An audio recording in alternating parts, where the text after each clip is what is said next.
Welcome to Policy on Demand. I'm Sindhu Blume. If you've made a list of which priority issues might affect your business this year and have already tweaked that list, you're not alone. When it comes to the impact of geopolitical issues, events are moving fast and uncertainty dominates.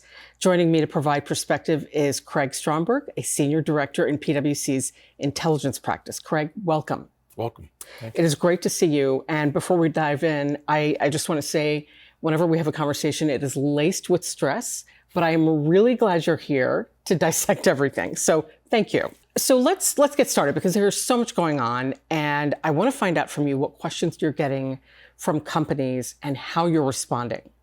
So the break ended right with this action in Venezuela, and we have certainly been getting questions about it starting over the weekend from multiple players, multiple industries, multiple sizes. I think part of the thing that they're all trying to focus on is there's the day before and there's the day after. Right? The day before was the operation itself, which was nice, neat, contained, over, right? But before anybody realized it. The day after isn't just the day after. The day after could stretch for years, right? The day after could stretch for months and quarters. They want to know how long is the day after, right? And the day after encompasses what's going to happen in Venezuela. How is U.S. investment going to play? What's going to happen to U.S. sector assets? What's going to happen to other players in the region and all over the world? So there's this whole series of cascading questions, right? All of these questions are highly uncertain. I think at the same time that companies are interested in this, right, the administration is trying to come to an answer about all of this with a reduced ability to fill in a lot of those blanks because there are simply less players in the federal government to do some of that than there used to be. So I'm not surprised that there are a lot of questions. What I would say to companies is, if you have a lot of questions about this at this point, it's okay. I would not lose track of them. Keep track of them and measure which ones are being answered over time. Right. And it's not just Venezuela, because the administration has talked about other countries.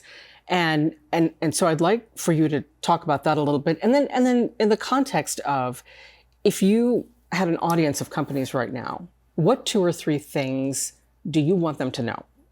So one thing that I think is probably at the top of the list, and it gets to what I think comes next, is I think the administration deserves a pretty significant share of credit for actually, since it began last January, telegraphing what its intentions are in foreign and national security policy. Now, I don't think that everybody agreed with all of that, and so they often discounted things when the administration said this was our intention, which I think was a mistake. But I think they've been very clear about this, and 2 examples of this are, last spring, they released the annual threat assessment, which is an unclassified intelligence assessment they do every year, and for the first time ever, it listed cartels in the Americas as the #1 threat to U.S. national security, which was an intentional finding and a communication to the market of, this is the stuff we're going to be reacting to and planning for. Then late last year, they released the National Security Strategy, which again had U.S. national security focus on the Americas, where traditionally it's been on Europe and Asia.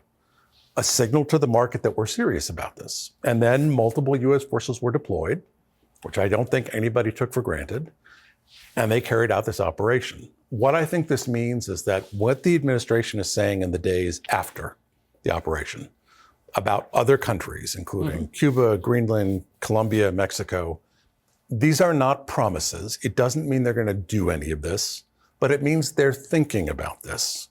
And if you have supply chain equities or financial equities or workforces or technology that rely on those places, you have to take the administration at its word that they're thinking about that. So that's the first thing I would say.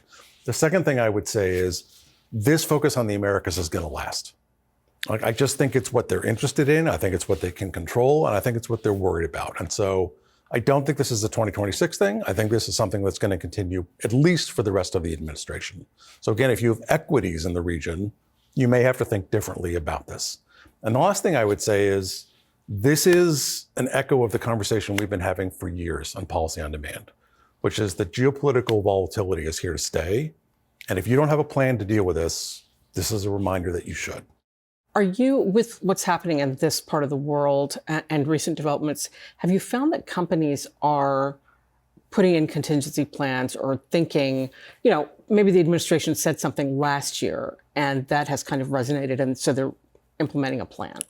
I think there are certainly some. I think I tend to see more of that with larger concerns like potential trade tension with China, where they have more runway to know what they might do and you could stockpile things differently. Here, the biggest economic and corporate concern is probably potentially going to be Mexico, because so much of so many industries in the US rely on products from or to Mexico, and that border is a very important economic border for both countries. So if there is some kind of targeting of entities within Mexico, that could be at risk. I think that's a relatively new thing for them to think about. I think it's also a much more difficult thing to think about because there may not be alternatives. Some of those products only come from Mexico. Some of those goods only come from Mexico, and you can't find alternatives. So while I haven't seen a lot of companies doing that, I don't know that they're going to have a lot of alternatives, but they should be thinking about this and at least preparing contingency plans, especially for workforces, if things don't work out the way everybody would like. Sure. Okay. So that is this hemisphere. So there's the rest of the world. And I know you regularly are tracking, or probably every day, but what's happening? Like, what are some other trends that you're tracking? So obviously there are different reactions to this, right, depending upon where you are in the world. I think the Europeans in particular have very special concerns about Greenland, which they're talking about. They have concerns about what might the after effects of this be on other regional players that border Europe.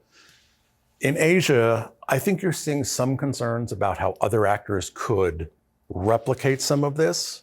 I think that's probably a little overblown at this moment in time. One of the false equations that I'm seeing in the coverage of Venezuela is that this sets a precedent for other actors to do the automatic same thing in other places. And while that may be true, most of the actors that are capable of conducting an operation of this kind don't need an excuse. Sure. If they're going to carry out an operation like this, they're going to carry out an operation like this. What I think is different is that the US would do this in this way. And I think that is the thing that most countries are reacting to.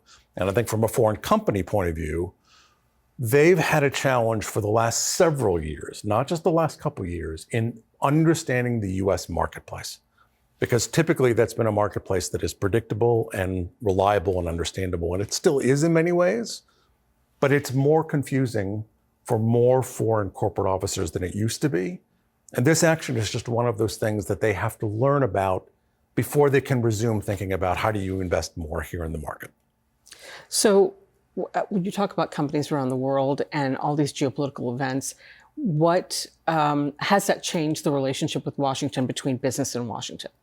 So I think this has been an ongoing evolution, over the last couple of years, where the past couple of administrations have changed the way that they think about the private sector, right? The private sector is there in many people's minds in Washington to help be a proxy to enforce national policy, especially technology policy and trade policy.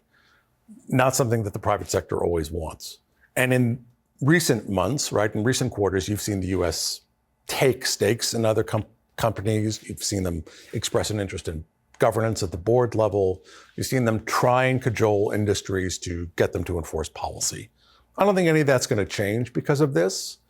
I think what is going to change because of this is the energy sector in particular is going to have to figure out how does it react to, and I think they've done a good job, right? Because these are very agile companies in figuring out in the first couple of days after this, how should they position this event? But I think that sector in particular is going to have a lot of work to do over the next month of figuring out where's the border between opportunity and risk. Okay. And my final question has to do with people, because of these tensions and companies having to perhaps change what they're doing or how they're functioning. What is the impact on the workforce? So I'm glad you asked this question. I don't get this question a lot. And there was a time when both of us can remember this, right? Where geopolitics was so boring that it was like asking about the weather on Monday morning. Because everything was kind of the same. Right. We haven't lived in that world for a while. And as people went through COVID and the post-COVID turbulence geopolitically, and the turbulence and volatility of the geopolitical world we're living in, it raises the stress level of many individuals and therefore many collective groups in the workforce, right? And if you have members of your workforce that from a regional point of view or a national point of view are diversified, some of them are going to feel every geopolitical movement and event in some way. And that changes the way you as corporate leaders need to talk about events. You need to understand events from multiple points of view because it affects the efficiency of your organization, because people in your organization are feeling stress about external events in a way that they often did not before. All right, Craig, that does it for us. And I just want to thank you again because as hard as some of these issues are, I think it's just so important to talk about them. And I really appreciate you walking through them for us. Thank you. We appreciate the forum. With many moving pieces and much to process, we appreciate you spending this time with us. Take care.